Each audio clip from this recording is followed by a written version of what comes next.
but how private sector could confidently invest in a country where the legal framework is secure, where we have reform, where we have institutions working, so the private sector can come into to support governmental capital to raise the sector.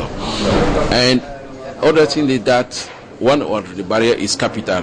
The human resources, what we notice within APUA, our organization, that for decades, many countries have not developed very well the human resources.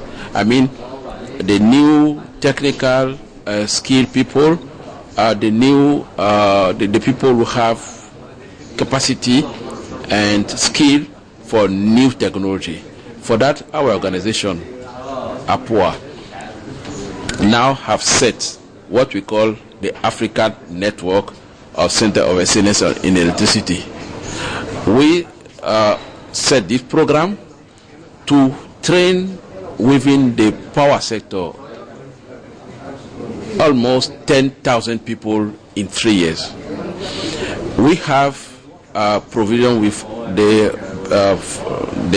African Development Bank and the Free Development Agency supporting APUA to give possibility to fund some people who don't have means to train the people, to give their scholarship to train the people.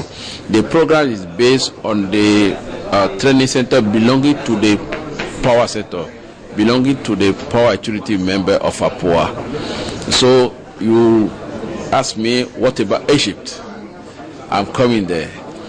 The Egyptian Electricity Holding Company is one of our main members. From the beginning, they are participating. From some 3 years, the crisis that happened in Egypt make them to be now renew their participation. So we know that Egypt has very good training center.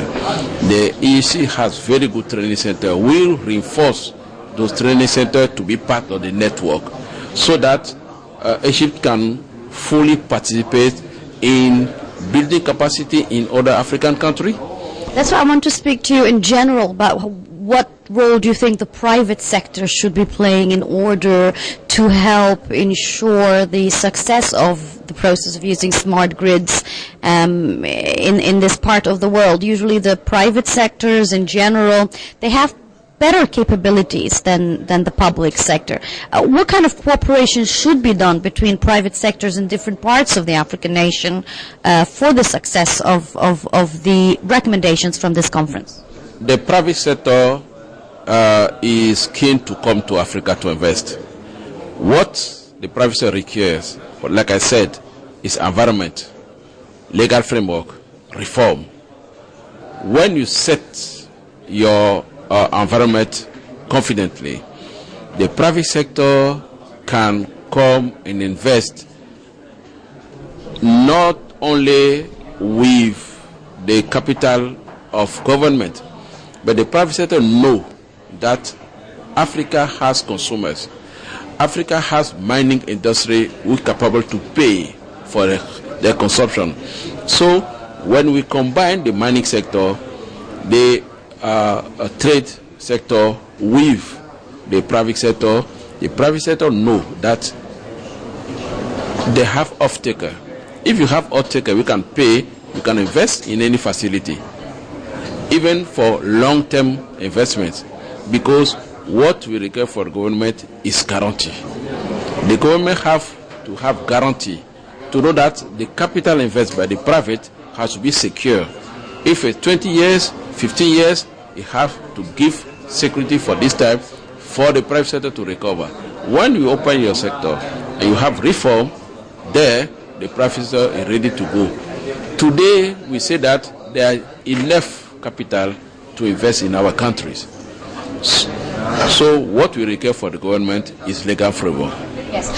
Speaking of training as well, because training is very influential and it's going to help definitely in the process as well. Have you, through this conference, agreed on some kind of mechanism that would be used to sort of share expertise and training experiences from, the West, who had already been implementing this sort of technology?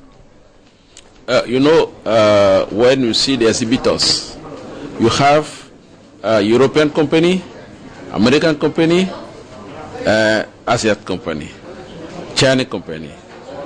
Today, our sector is going globally. So we know that the private sector have capacity to train. We combine them, and we are not only focused in African companies. When African company go in partnership with some European or American company, is to exchange skill. The local content in any project is compulsory for us. So when after the project, after the capacity building, so people in Africa is training of trainer.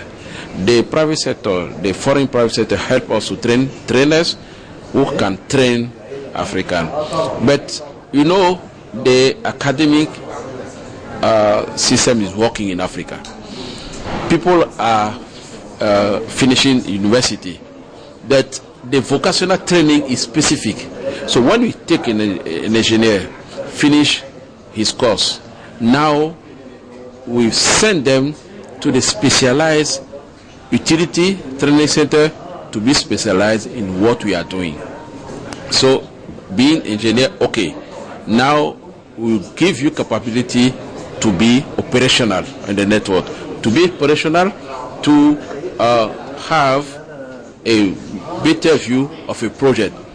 So by exchanging experience, this private sector can give part of his skill to the African.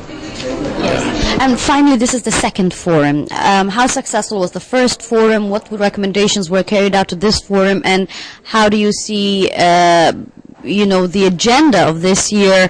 Tell us more about the achievements, the obstacles facing this forum, and where do you see it heading in the next few years?